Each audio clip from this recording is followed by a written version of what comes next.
জালুকবাৰী সমষ্টিৰ ছাত্ৰ ছাত্ৰীসকলক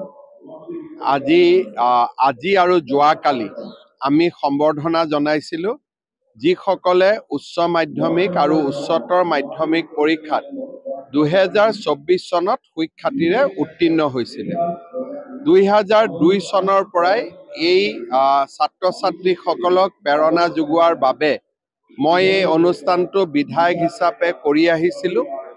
আজি প্ৰায় 2002 চনত 300 ল'ৰা ছোৱালীয়ে প্ৰথম ডিভিজন বা ষ্টাৰ নম্বৰ পাইছিলে।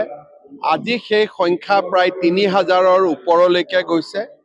অসমৰ বৌদ্ধিক আকাশত উত্তৰণ হৈছে আৰু আমিও নতুন প্ৰজন্মৰ ছাত্ৰ ছাত্ৰীসকলক লগ পাই তেওঁলোকৰ লগত দুআষাৰ কথা পাতি আমাৰো মনবিলাক আনন্দময় কৰি তোলে।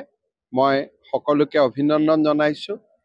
আজি উৰুকা আৰু তাৰ লগে লগে মাঘ বিহু। মেজিৰ জুয়ে আমাৰ ৰাজ্যখনৰ পৰা অশান্তি অমংগল সকলো আঁতৰাই লৈ যাওক। সকলোৰে জীৱনলৈ সুখ শান্তি সমৃদ্ধি আহক।